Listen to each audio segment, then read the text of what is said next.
से कोई लेना देना नहीं, भारत का उससे बॉर्डर नहीं मिलता। आप ये देखें 1948 के बाद जब से आपने 27 मार्च से इसको जबरदस्ती कब्जे में लिया है, 4 बार इंसर्जेंसी हो चुकी। वहां पर आप कह रहे हैं कि जो रिसोर्सेज हैं उनको सबको डिस्ट्रीब्यूट, वो नेशनल रिसोर्सेज हैं, मगर ये तो नहीं ना वो रिसोर्सेज बलूचिस्तान में बिल्कुल ही इस्तेमाल ना हो। ये चाहे वो कॉपर है, जिंक है, कोबाल्ट है, गैस है। आप देखें कि पर बलूचिस्तान सबसे बड़ा लार्जेस्ट प्रोविंस है पाकिस्तान का, सबसे रिच है रिसोर्सेज में, पर सबसे पुअर है, क्योंकि गरीबी इतनी है वहां पर, खाने को दाने नहीं, पीने को पानी नहीं। तो सच्चाई है, पाकिस्तान को अंदर झांक के देखना चाहिए। अगर वो समझता है कि बलूचिस्तान उनका अपना हिस्सा है, वो लोग अपने हैं, तो फिर उनको साथ लेके चले। और भारत की तरफ जब उंगली उठाते हैं तो मैं चीमा साहब को कहूंगा भारत में आए और देखें भारत का जम्मू एंड कश्मीर कहां से कहां निकल गया, 77 साल आगे निकल गया पीओजेके से। वहां पर अमन शांति है, वहां पर एक प्रकार से आप डेवलपमेंट का दौर है, सड़कों का जाल बिछ गया है, 2.5 करोड़ के करीब वहां पर टूरिस्ट आए हैं। आपका जो G20 की मीटिंग के अंदर सऊदी अरेबिया, यूएई ने $400 मिलियन हॉस्पिटैलिटी इंडस्ट्री में लगाया है। तो वहां पर तो आप तो पीओजेके में लोग सड़कों पे हैं, मुजफ्फराबाद, मीरपुर, कोटली, झांगड़, ददनियाल, बाग, पाकिस्तान वाला पहुंच, वहां चक्का जाम और शट डाउन है। वो कहते हैं भारत में मिलना चाहते हैं, उसकी वजह हम थोड़ी हैं, वो तो आपका लोग कह रहे हैं कि भाई भारत कहां से कहां निकल गया, भारत का जम्मू और कश्मीर कहां से निकल गया। तो मैं ये कहूंगा भारत को आप उंगली उठाना बंद करें। अगर आपकी प्रॉब्लम तहरीक तालिबान पाकिस्तान के साथ है या बलूचिस्तान लिबरेशन एक आर्मी जो फ्रीडम स्ट्रगल कर रही है, जब तक आप उनसे बातचीत नहीं करेंगे, जब तक कोई समाधान नहीं निकलेंगे, उसका सोल्यूशन नहीं निकलता, ये सिविल वार की तरफ जा रहा है पाकिस्तान, अगर अभी नहीं रोका गया तो मैं यही कह सकता हूं अर्पिता। ठीक है, एक कमर जी में एक छोटा सा जवाब आपसे। देखिए, सिंपल सी बात है जी, इसमें चीज समझनी चाहिए। ये रिसोर्सेज की बात करते हैं ना, पाकिस्तान का जो कॉन्स्टिट्यूशन है उसके मुताबिक नेशनल फाइनेंस कमीशन है, तमाम सूबों को पैसा मिलता है, एज पर द कॉन्स्टिट्यूशन मिलता है। एक बात मैं बता दूं, ये रिसोर्सेज की बड़ी गलत बात है। और मैं आपको बात बताऊं, बलूचिस्तान उतने पैसे पैदा नहीं करता, उतना पैसा जमा नहीं करता जितना उसको दिया जाता है। उसकी वजह यह कि बलूचिस्तान की आबादी 6% है पूरे पाकिस्तान का, और इसका रकबा जो टेरिटरी है 43% है। सो पाकिस्तान को बहुत ज्यादा पैसा वहां लगाना पड़ता है। ये जो रिसोर्सेज की जंग है ना, देखें, मैं नहीं ये कहता कि वहां पे डेवलपमेंट कम है, बिल्कुल डेवलपमेंट कम है, वहां पे पैसा लगना चाहिए, वहां पे पैसा जाना चाहिए, और बलूचिस्तान के साथ वो अच्छा ट्रीट नहीं किया गया। बट दैट डजंट मीन कि गरीब अगर बंदा कराची में है, लाहौर में है, पिशावर में है, कोयटा में बंदूक पकड़ के किसी को मारना शुरू कर दे, तुमने मेरे रिसोर्सेज ले लिए। भाई, क्या अमेरिका के अंदर वॉशिंगटन में अभी डोनाल्ड ट्रंप कह रहे थे मैंने नरेंद्र मोदी के अमेरिका आने से पहले सारे वॉशिंगटन डीसी में सफाई करवाई है, वहां पे हालात अच्छे नहीं थे, लोग मांगने वाले थे, उनको मैंने साइड पे किया अभी 2 दिन पहले। अगर अमेरिका इतनी बड़ी जिसकी इकोनॉमी है ट्रिलियंस ऑफ डॉलर्स की, उनके वॉशिंगटन डीसी में गरीब हैं, तो पाकिस्तान के बलूचिस्तान, कराची, लाहौर में अगर गरीब है तो क्या फर्क पड़ता है? रिसोर्सेज की जंग नहीं है, ये जंग है अजीत डोवल की, ये जंग है अजीत डोवल साहब की। उनको कहें पैसे देने बंद करें इन बलोचों को। जो ये ग्राफिक्स जो आप चला रहे हैं इसको फुल फ्रेम चलाइए सर। ऑर्गेनाइजेशन के हाथ में पैसे देने बंद करें। चश्मा लगाया है ना, वहां की स्थिति दिख रही है, और जब दिख ही नहीं रही है तो सुधार की उम्मीद पाकिस्तान से मैं क्या ही करूं। आप जरा इसको देख लीजिए, बलूचिस्तान को क्या से क्या बना दिया है, ये आप जरा देखेंगे तो शायद सुनकर समझ पाए। मैं वो उम्मीद वैसे आपसे कम ही करती हूँ कि ये उम्मीद आपसे लगा के गलतफहमी मैं पालूंगी कि कम से कम पाकिस्तान ये रियलाइज करे कि किस तरह की स्थिति में लोग वहां पर रहने को मजबूर हैं।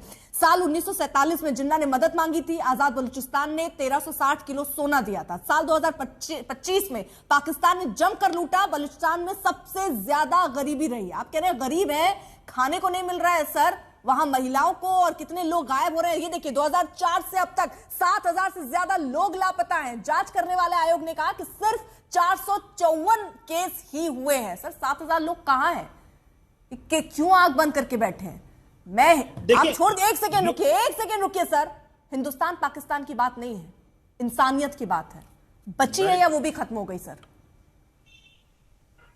ये इंसानियत जो है, मैं यही तो कह रहा हूं, सवाल ये नहीं है पाकिस्तान में क्या हो रहा है, सवाल ये है कि भारत की सरकार ने फैसला कर लिया है बस कि यही सस्ती जंग सवाल जो लड़नी आपकी है, महंगी गलत है जंग ना नहीं सर। लड़नी। आपको अपने ये घर के अंदर सस्ती जंग झांकना ही लड़ी नहीं जा रही है, है। आपको जब सिर्फ बलोच हिंदुस्तान को मिलिटेंट कोसना है। ऑर्गेनाइजेशन को हिंदुस्तान को पैसा दिया जाता कोसने है तो से सस्ती क्या जंग लड़ी पाकिस्तान जाती तरक्की है। कर रहा है? आप क्या क्यों वहां के आवाम को ये भर अजीब पेट दौलत खाना का मिल नाम पा रहा आता है, है? क्यों क्या बोलना शुरू आर्थिक कर तौर पर देती हैं? पाकिस्तान मुझे मजबूत पता हो है, पा रहा है? मुझे पता है वो नहीं हो क्या पा कर रहा है रहे सर, हैं। नहीं हो देखिए, पा रहा है। और एक मैं और सिर्फ चीज, इतना समझाना अगर चाहता किसी हूं, चीज को आगे पनाह आप जो कीजिएगा ना, पहले सांप को पालेंगे तो सर वो आए हुए आपको भी हैं, डर सकता तो है। हमें ये मौका बात दें, हम दुनिया को अंतरराष्ट्रीय स्तर पर बताएं कि आप पाकिस्तान लोग को क्या कर समझाते रहे हैं हैं। लोग, अभी लेकिन तक आपको मुझे समझ नहीं तीन आती। चीमा साहब, ठीक है, चीमा इतना साहब, पैसा लगा है चीजों में। चीमा ठीक है। साहब, वैसे तो आपने जो बिलाल जी कुछ बातें कहना की चाह रहे हैं? मुझे और मेहमानों के पास जाना है। कमर चीमा साहब तो वही पुराना टेप लेकर आते हैं, उसको लगा देते हैं और वो चीमा रिकॉर्ड साहब, बचता आपने जो रहता है। बातें की ठीक है, है, जल्दी से एक बिलाल बलोच साहब, फिर बाकी मेहमानों के चीमा पास जाना है। साहब, आपने जो बातें की, आपने बहुत, मैं आपको बताऊं ना, आपने बिल्कुल दूसरा रंग दिया।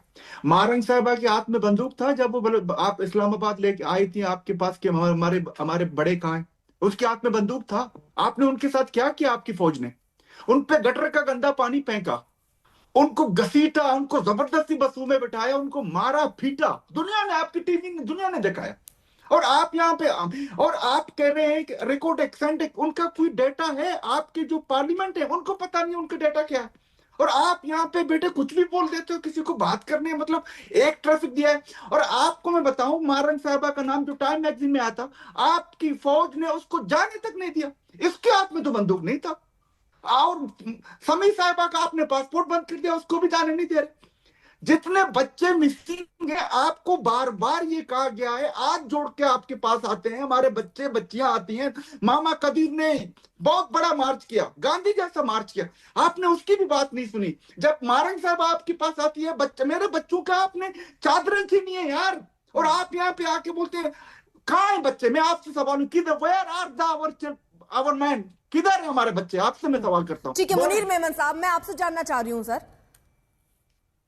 ये जो आप बंद कर कर बैठे हैं, उससे क्या सोल्यूशन निकलेगा? कोई समाधान निकलेगा? क्या विकल्प है पाकिस्तान के पास? आपने बिलाल जी आगे। आपका रॉक एजेंट पता है कौन था? बिलाल साहब, अगर आप किसी ठीक है, को बिलाल बात साहब, करने का ठीक है। मौका देंगे तो बात होगी। मुनीर मेमन, ठीक है सर, एक सेकंड आ रही है। सबसे पहले तो मैं इस बात की खिदमत करूंगा, सख्त अल्फाज मजम्मत करूंगा, और जो आपने बात की ना, that was the best thing. इंसानियत की बात होनी चाहिए, और इंसानियत की बात के लिए मैं चाहूंगा कि सारा पैनल इस बात को पहले कंडेम करे कि जो कुछ ये दहशतगर्दी हो रही है, चाहे वो पाकिस्तान के किसी भी हिस्से में हो रही है, दुनिया के किसी भी हिस्से में हो रही है, दैट इज रॉन्ग। अब जहां तक बात रही हल की, देखिए हल हो रहा है। मैं सीमा साहब की इस बात से ठीक है हद तक इत्तेफाक कर लेता हूँ कि इंडिया को फाइनेंसिंग बंद करनी है। मैं तो कह रहा इंडिया को अपने टैक्स पेयर का पैसा और लगाना चाहिए, खुल के लगाना चाहिए, क्योंकि हम नहीं डरने वाले, हम रुकने वाले नहीं है। आज बीएनए ने अगर हमारे 4 लोगों को शहीद किया, तो हमने पिछले 20 दिनों में उनके 2500 लोगों को शहीद किया, और हमें कोई फर्क नहीं पड़ता। आपको जो दहशतगर्दी करनी करे, बीएनए जैसे बैंड आउटफिट्स अगर कुछ करना चाहते हैं, शौक से करें, अपना शौक पूरा करके देख लें। पहले भी करके देखा है, एक बार फिर करके देख लें। हमारे कुछ लोग शहीद होंगे, उससे ज्यादा हम अपने लोग तैयार कर लेंगे, लेकिन जब हमारी तरफ से रिटेलिएशन होगी, जब हमारी तरफ से एक्शन होता है, तो उनके पास छुपने की कोई जगह नहीं मिलती, सिवाय वो सरहदों के पास छुपते फिरते हैं। तो बीएलए हो, टीटीपी हो, ये बैंड मिलिटेंट आउटफिट्स हैं, इनके ऊपर अगर आप बात करेंगी तो ये सिर्फ और सिर्फ दहशतगर्दी के मामला हैं। और इस पे अगर पाकिस्तान की स्टेट को अगर आप समझते हैं कॉम्प्रोमाइज कर लेना चाहिए, कि इनसे जाके बात कर लेनी चाहिए, तो ये हो नहीं सकता। ये बैंड संगठन है, बहुत सारे संगठन जैसे अलकायदा हो गया, टीटीपी, जेईएम, लेट, हम, एचएम, इनके बारे में क्या कहेंगे आप? मैं आपको ऐसे बहुत सारे संगठन की आपकी बात बता देता हूँ जो दुनिया भर में टेररिज्म छोड़ दीजिए उसको, मैं जो पूछ रहा हूँ वो बता दीजिए सर। कनाडा में जाके वो आपने चश्मा लगाया है, जिस चश्मे से आप तय करते हैं कि ये आतंकी संगठन है, लेकिन अंतरराष्ट्रीय मंच पर जिन्हें घोषित कर दिया गया है कि ये संगठन आतंकी है, उसको आप अपनी सुविधा अनुसार मानते हैं। ओसामा बिन लादेन भूल गए सर? आप याद दिलाओ मैं वापस से। नहीं, ओसामा बिन लादेन हम नहीं भूले, हमें बिल्कुल याद है। वो भूलने वाला भी नहीं हो सर, तरीके से वो इतनी फजीहत जो पाकिस्तान की हुई वो कभी भूल भी नहीं पाएगा पाकिस्तान। नहीं, हम भूलते भी नहीं है। ना हम अपने दुश्मनों को भूलते हैं, ना हम अपने दोस्तों को भूलते हैं। लेकिन अभी बलोच साहब रेफरेंडम की बात करें तो बलूचिस्तान में आपको सबसे बड़ा रेफरेंडम क्या हो रहा है? बलूचिस्तान में सबसे बड़ा गिला ये कि बीएलए को बीएलए बोला जाए, बलोच लिबरेशन आर्मी ना बोला जाए। बलोच साहब खुद बलोच है ना, तो ये बताएंगे बलोच कभी किसी रोजे में किसी को मारता है? बलोच कभी किसी निहत्ते अनआर्म्ड मैन को मारता है? बलोच किसी औरतों खवातीन को मारता है? ये जो कुछ हो रहा है, ये बलोचों की सेवा है, ये बलोचों का काम नहीं है। बलोच वो पक्को नहीं है, बड़े दीदार लोग होते हैं, बड़े शानदार लोग होते हैं। मैं आपका ठीक है, मैं जवाब देता हूं। हाँ। देखें, दहशतगर्द वो थे जो आपके मुंबई में गए थे, उन्होंने ना बच्चों को देखा ना औरतों को देखा। मेरी बात सुने ना, आप बात कर रहे थे, मैंने बात नहीं की। आप बात कर रहे थे, मैंने बात नहीं। दहशतगर्द बच्चों और औरतों को नहीं छोड़ता है, वो मारता है। जैसे उन्होंने बंबई में मारा, एक बंदा था ब्लाइंड था, उसके हाथ में कुत्ता था, उसको भी उन्होंने मारा। यहाँ पे आपके फौजी, दुनिया ने देखा, शाहिदीन ने देखा कि उन्होंने बच्चों, बूढ़े, औरतों सबको जाने दिया। ये नहीं कि आप बलोच हैं, आप पंजाबी, आप सिंधी, सबको जाने दिया। उनको पकड़ा, और आपके जो चीफ मिनिस्टर हैं, जिसको आपने सेलेक्ट करके बैठाया हुआ है, बुक्टी ने भी कहा कि सारे फौजी नेता थे। तो वो फौजी थे, वो कोई बच्चे बूढ़े नहीं थे जो आपने वहां की दहशतगर्दी की है। और यहाँ पे जब फौज जब जंग में नहीं होता तो कहाँ होता ठीक है, रोकिए एक सेकंड जरा, मैं क्योंकि अभी तक मेजर जनरल संजय मेस्टन के पास नहीं जा आप जवाब देना, मतलब